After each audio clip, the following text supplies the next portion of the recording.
নাক বন্ধ হলে বাচ্চাদের যেহেতু খুবই অসুবিধা হয়, তাই বলবো যখন বাচ্চাদের নাক বন্ধ হচ্ছে তখন ইনস্ট্যান্ট রিলিফের জন্য একটুখানি জোয়ান বা একটুখানি কালো জিরে, যে কোনো একটা ছোট্ট কাপড়ের মধ্যে সেটাকে বেঁধে হাতে ভালো করে ঘষে সেটাকে নাকের সামনে শোকান, তাহলে ইনস্ট্যান্ট কিন্তু নাক বন্ধের থেকে রেহাই পাওয়া যায়। বন্ধুরা, আমাদের গত ভিডিওর টপিক ছিল জ্বর কি, জ্বর হলে আমাদের কি কি করণীয়, এই নিয়ে। দেখবেন বন্ধুরা, জ্বর হলে যদি আমরা কোনোভাবে কোনো অ্যান্টিবায়োটিক্স দিয়ে সেই জ্বরকে থামানোর চেষ্টা করি, জ্বর হওয়ার ঠিক পরেই দেখা যায় সর্দি বা কাশির আমাদের হচ্ছে। এটা কেন হয়? আমি আগেই একটু বলে রাখি বন্ধুদের যে আমরা যদি চট জলদি রিলিফের কথা মাথায় রেখে ভিডিও দেখছি, তাহলে কিন্তু এটা সেই ভিডিও নয়। কারণ চট জলদি রিলিফ পেতে হলে আমাদেরকে যেতে হবে কোনো অ্যালোপ্যাথি ডাক্তারের কাছে, তিনি যা যা পরামর্শ দেবেন সেটা আমাদের মেনে চলতে হবে। তবে এখানে একটা কোশ্চেন থেকেই যাচ্ছে বন্ধুরা, যদি সেই ওষুধে কাজ হতো তাহলে কিন্তু বারবার আমাদের এই ধরনের সমস্যার সম্মুখীন হতে হতো না। আমি ভিডিওটা করছি এই কারণে, যাতে আমরা যারা মায়েরা বা বাবারা বাচ্চাদের শরীর সম্বন্ধে এবং আমাদের নিজেদের শরীর সম্বন্ধে খুব ওয়াকিবহাল, খুব সচেতন, তারা যেন বিষয়গুলো খুব ভালো করে বুঝে যান যে আমাদের কেন শরীর খারাপ হয়। আর সেই কেনর উত্তর যদি আমরা পেয়ে যাই, তাহলে কিন্তু খুব অনায়াসে আমরা নিজেদের শরীর নিজেরাই দেখভাল করে নিতে পারবো। তখন কিন্তু প্রশ্নের মুখে যে সমস্ত চিকিৎসা পদ্ধতি, তাদের দ্বারস্থ আমাদের হতে হবে না। তো ভিডিও শুরু করব। আমাদের আজকের যে টপিক সেটা হচ্ছে সর্দি কি এবং সর্দি কেন হয়, এ নিয়ে আমি রয়েছি। তোমরা দেখছো তোমাদের ভালো লাগার চ্যানেল ছোটদের কথা। বন্ধুরা, গতদিন যখন আমরা এই টপিক নিয়ে আলোচনা করছিলাম যে জ্বর কি, তখন আমি আগেই বলেছি যে জ্বর হচ্ছে আমাদের শরীরের একটা ডিফেন্স পদ্ধতি। শুধু জ্বর নয়, আমাদের শরীরের 6টা ডিফেন্স পদ্ধতি রয়েছে, যেগুলো আমি আগেই মেনশন করেছি: জ্বর, সর্দি, কাশি, বমি, ঘা এবং পেট খারাপ। তো সর্দি কাশিও কিন্তু আমাদের আসলে একটা ডিফেন্স সিস্টেম। এটা কিন্তু কোনোভাবেই নিজে কোনো রোগ নয়। কি হয়, যখন শরীরে বাইরে থেকে কোনো জীবাণুর আক্রমণ হয়, তখন শরীর নিজের উষ্ণতা বাড়ানোর চেষ্টা করে, যেটাই হচ্ছে জ্বর। এবং ওই উষ্ণতা বাড়ানোর মাধ্যমে শরীর চেষ্টা করে যে সেই খারাপ যে জীবাণু, সেটাকে যত তাড়াতাড়ি সম্ভব শরীর থেকে বের করে দিতে। কিন্তু সেই সময় যদি আমরা কোনো ধরনের ওষুধ খেয়ে সেটাকে আটকে দিই, আমাদের উষ্ণতা সেই লেভেলে পৌঁছতে দিই না, তার আগেই শরীরের উষ্ণতা কমিয়ে দিই, মানে আমরা তো মনে করি যে জ্বরের টেম্পারেচার কমানো মানেই হচ্ছে জ্বর ঠিক হয়ে যাওয়া। এটা কিন্তু নয়। টেম্পারেচার হচ্ছে আমাদের বডির ডিফেন্স সিস্টেম। সেটাকে আমরা যখন কন্ট্রোল করে দিচ্ছি, আদতেই কিন্তু আমরা সেই জীবাণুকে আমাদের শরীরে থাকার মতন একটা অবস্থা দিয়ে দিচ্ছি, যেখানে অনায়াসে জীবাণুরা থাকতে পারে। তো যখন জ্বরের মাধ্যমে শরীর চেষ্টা করলো যে সেই জীবাণুকে বাইরে বার করতে, সেটা পারলো না, কোনোভাবে আমরাই সেটাকে আটকে দিলাম, তখন শরীর চেষ্টা করে সর্দি এবং কাশি এই দুটো পদ্ধতিকে অবলম্বন করতে। সর্দি বা কাশি কি? আমরা মনে করি বন্ধুরা যে যখন আমরা কোনো ঠান্ডা জায়গায় যাই বা ঠান্ডা কিছু খাবার খাই, তখন অনায়াসে আমাদের খুব সর্দি লেগে যায়।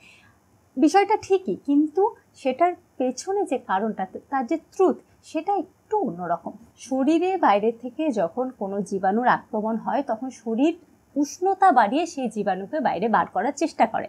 এবার কি হয়, যখন আমরা কোনো ঠান্ডা জায়গায় যাচ্ছি বা ঠান্ডা খাবার খাচ্ছি, তখন শরীরের যে উষ্ণতা বাড়ানোর যে প্রক্রিয়া, ঠিক তার উল্টো অবস্থা আমার শরীরে রয়েছে। মানে আমি ঠান্ডা জায়গায় রয়েছি বা ঠান্ডা খাচ্ছি, তখন অটোমেটিক্যালি আমাদের যে ডিফেন্স সিস্টেম, সেটা কিছুক্ষণের জন্য স্লো ডাউন হয়ে যায় এবং আমাদের ইমিউনিটি পাওয়ারটা কমে যায়।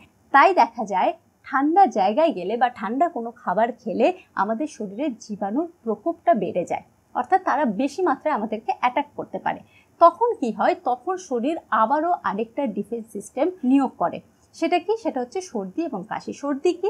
তখন শরীর শ্লেষ্মা জাতীয় একটা পদার্থ আমাদের শরীরে উৎপন্ন করে, যেটাকে আমরা বলে থাকি কাফ, এবং এটার মাধ্যমে শরীর চেষ্টা করে বেশি মাত্রায় সেই ক্ষতিকারক জীবাণুকে আমাদের শরীর থেকে বার করে দিতে।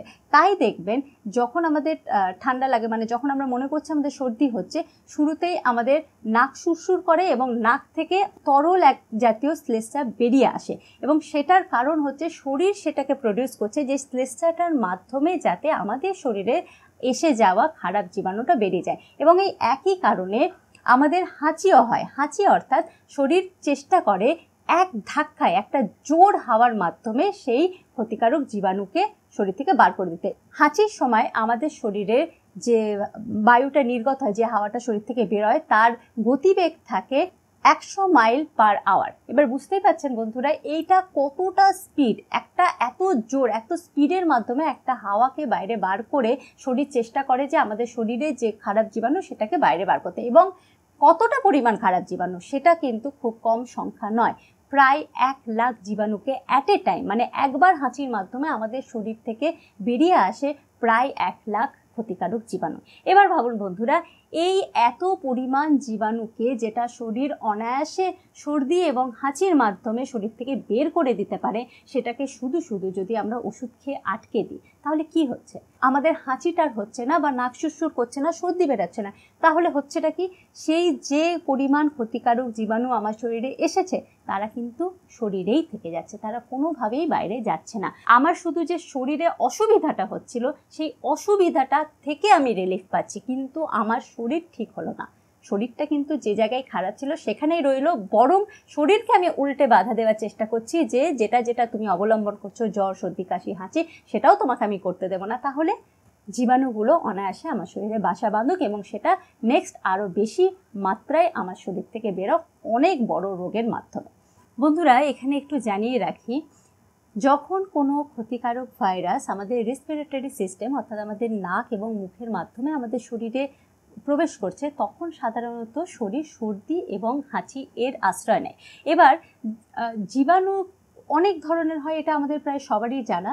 যখন ELI গ্রুপের কোনো ভাইরাস অর্থাৎ ইনফ্লুয়েঞ্জা লাইক গ্রুপের কোনো ভাইরাস আমাদের শরীরের মধ্যে প্রবেশ করছে, যেটা মূলত আমাদের শরীরের লাংসকে এফেক্ট করে, তখন সেটা যদি সর্দি বা হাঁচির মাধ্যমে আমাদের শরীর থেকে কোনোভাবে পুরোপুরি বাইরে বেরিয়ে না যাওয়াটা কিন্তু খুব স্বাভাবিক বিষয় নয়। সাধারণত দেখা যায় 2 থেকে 3 দিনের মধ্যে শরীরকে যদি আমরা কোনো রকম ডিস্টার্ব না করি তাহলে অনায়াসে সেই ভাইরাস শরীর থেকে বেরিয়ে যায়। কিন্তু আমরা তো ওষুধ খেয়ে নিই এবং আমাদের যে ডেলিকার খাওয়া দাওয়া যেটা আমাদের শরীরের সুলভ না, এটা নিয়েও আমরা আগে ভিডিও করেছি, আমাদের হজমের সংক্রান্ত যে ভিডিও, সেখানে আমরা ডিটেল আলোচনা করেছি যে শরীরের কি কি খাওয়া দাওয়া দরকার, কিন্তু সাধারণত তো দেখা যায় আমরা সেই ধরনের খাওয়া দাওয়া করি না। তার এফেক্টের জন্য যদি সেই ইনফ্লুয়েঞ্জা লাইক গ্রুপের ভাইরাস আমাদের শরীরে বেঁচে গিয়ে থাকে তাহলে তারা অ্যাটাক করে লাংসে এবং তখন শরীর চেষ্টা করে কাশির মাধ্যমে সেই ভাইরাসকে শরীর থেকে বার করে দিতে।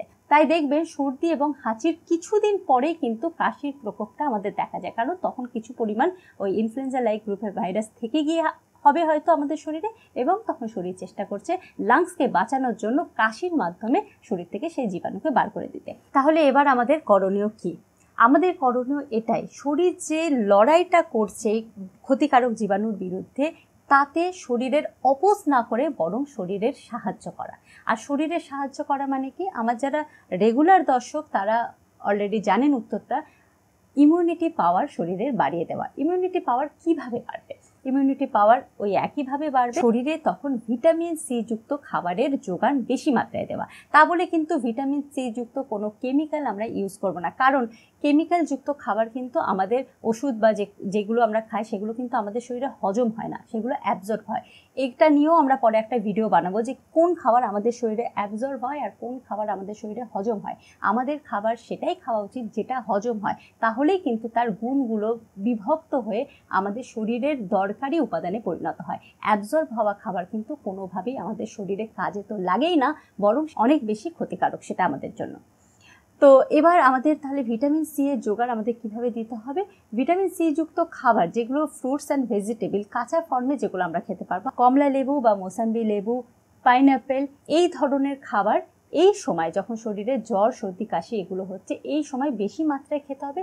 যদিও তার নির্দিষ্ট একটা মাপ রয়েছে, সেটা আমি ওভারঅল কারোর জন্য বলতে পারি না। সাধারণত মোসাম্বি লেবু, আনারস, কমলা লেবু এই ধরনের ফল আমাদের বেশি খেতে হবে এবং সবজির মধ্যে মটরশুঁটি, টমেটো, ক্যাপসিকাম যার মধ্যে ভিটামিন সি এর মাত্রা খুব বেশি, এই ধরনের সবজি আমাদের খেতে হবে। হ্যাঁ, তবে একটা জিনিস মাথায় রাখবেন বন্ধুরা, এই খাবারগুলো আমরা কখনোই কুকড ভাবে খাবো না বা কুক খাওয়ার পরে খাবো না, মানে রান্না করা খাবার পরে খাবো না বা রান্না করে খাবো না। এগুলো আমাদেরকে খেতে হবে কাঁচাভাবে এবং সেটা হতে হবে রান্না করা খাবার খাওয়ার আগে। এবং ভালো হয় যদি যাদের সর্দির ধাত একটু বেশি, যে সমস্ত বাচ্চারা প্রায়ই সর্দিতে ভোগে, তাদেরকে প্রতিদিন নিয়ম করে 2 বা 3টে আমলকির রস যদি খাওয়াতে পারেন তাহলে কিন্তু সর্দির থেকে পার্মানেন্ট কিওর পাওয়া যেতে পারে। এবং যখন সর্দিতে বাচ্চারা খুবই নাজেহাল হয়ে যাচ্ছে, তাদের বারবার নাক বন্ধ হচ্ছে, তারা খুবই অস্বস্তির মধ্যে পড়ছে, তখন একটা জিনিস ট্রাই করতে পারেন, যেটা আমাদের একদম চিরাচরিত একটা প্রথা, যে তুলসী পাতা, তার মধ্যে একটুখানি আদা এবং পারলে তার মধ্যে একটু মধু দিয়ে, যেহেতু সেটা মধুটা শুধুমাত্র টেস্ট মেকিংয়ের জন্য, আর কোনো কারণ নয়, তুলসী পাতা এবং আদা একসাথে বাটলে সেটা ঝাল লাগে খুব খেতে, তো সেই মধুটা দিয়ে সেই রসটা দিনে অন্তত 2বার কি 3বার খালি পেটে বাচ্চাকে খাওয়ান, তাহলে ইনস্ট্যান্ট আর রিলিফ হবে। নাক বন্ধ হলে বাচ্চাদের যেহেতু খুবই অসুবিধা হয়, তাই বলবো যখন বাচ্চাদের নাক বন্ধ হচ্ছে তখন ইনস্ট্যান্ট রিলিফের জন্য একটুখানি জোয়ান বা একটুখানি কালো জিরে, যে কোনো একটা ছোট্ট কাপড়ের মধ্যে সেটাকে বেঁধে হাতে ভালো করে ঘষে সেটাকে নাকের সামনে শোকান, তাহলে ইনস্ট্যান্ট কিন্তু নাক বন্ধের থেকে রেহাই পাওয়া যায়। তাহলে বন্ধুরা, এই হলো আজকের ভিডিও। এতক্ষণে নিশ্চয়ই বোঝা গেছে যে জ্বর, সর্দি, কাশি এগুলো আমাদের শত্রু নয়, বরং এগুলো আমাদের শরীরের ডিফেন্স সিস্টেম। এগুলো যখন হবে, এগুলোকে আমরা জোর করে কোনোভাবে আটকাবো না, আটকালেই কিন্তু পরবর্তী ক্ষেত্রে অনেক বড় কোনো সমস্যার সম্মুখীন আমাদের হতে হবে। আর ভিডিও ভালো লাগলে অবশ্যই লাইক, শেয়ার, কমেন্ট করো। আর নতুন বন্ধুদের বলবো সাবস্ক্রাইবের পাশাপাশি বেল আইকনের অল নোটিফিকেশনটাকে অন করে দাও। রয়েছে আরও অনেক ইন্টারেস্টিং ভিডিও, সঙ্গে থাকো, দেখতে থাকো ছোটদের কথা। নমস্কার।